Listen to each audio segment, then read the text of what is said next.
Here's why legacy industry in the West is being replaced by quicker industry in the East. Welcome back to the Travel Report.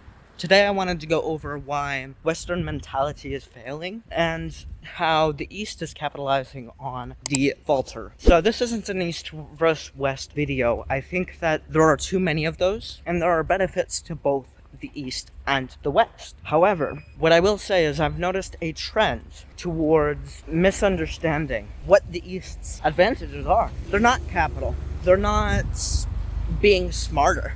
They're not being more educated. It is simply the fact that they are able to innovate, even through lack of education, even through lack of capital, at a level that is higher than the United States or Great Britain. And this innovation largely creates large amounts of gaps in what is perceived as available to capitalize on. And especially in places like Moldova, or where I am currently, or Armenia, or Georgia. These places have large talent pools that are highly educated themselves, that are hungry.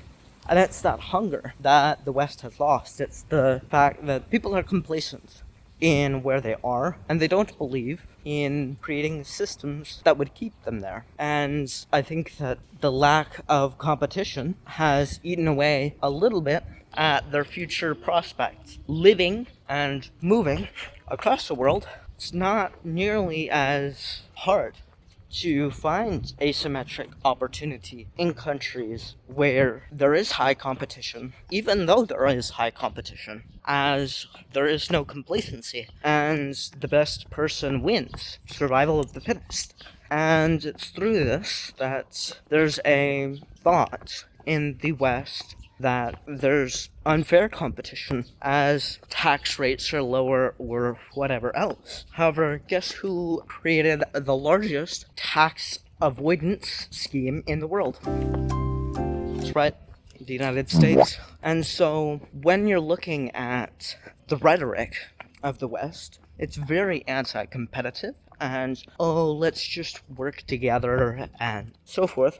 But the East is saying, okay, we don't like your hegemony and we're going to compete. And this is something that has created large rifts in how things work. And obviously, if you've been watching what is happening in the last few years, realistically, this trend has meant many places outperforming the West. If you look at China, if you look at Vietnam, Cambodia, Thailand, these are all neutral countries, aside from China, that are outpacing the United States, are outpacing a lot of European countries. And I think that realistically, that creates an opportunity to understand where you should be looking, as opposed to constantly blindly chasing what is thought of as, quote, normal. Now, I don't think that there's this thought, I don't think that the thought that the West is, quote unquote, falling is true. I think that it's shifting in purpose, and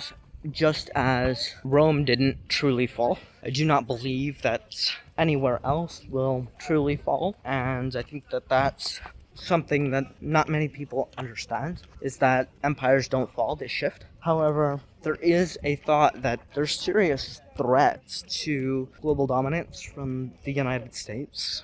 I'm sure you've read the headlines that Europe is creating large waves of programs to remove US influence, which fair enough to them, but it's with this that you create large gaps in how things operate, and this inherently creates a lack of opportunity in these countries to become wealthy, and it promotes inequality, which is what we're seeing now. Now, I'm not inherently anti-wealth, as I'm sure you can tell by this channel. I am very pro-wealth. However, when consolidation gets to the level of the United States, of Great Britain, of Russia, it becomes very difficult to grow.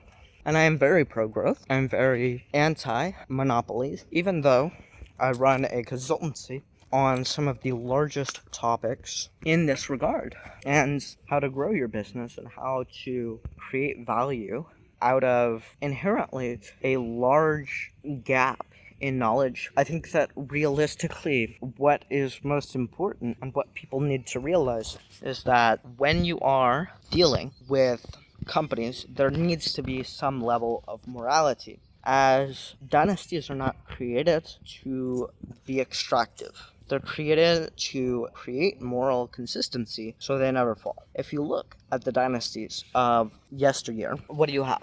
You have Standard Oil, you have US Steel, and all of those companies realistically are largely still owned by the dynasties that initially founded. The exceptions would be people like the Vanderbilts, which, yes, they still have a university, but realistically, they aren't as wealthy as they once were because they didn't do proper estate planning. And if you're looking for dynastic estate planning or moving your business overseas, I would recommend commenting down below legacy, and I will give you a link for a 15-minute one-on-one conversation. However, it's with this that inherently there's a large gap in what is morally consistent and what people are saying is morally consistent. And especially in the West, there's a lot of virtuous signaling by both wealthy and poor people that create large gaps in understanding of each socioeconomic group. And while I think that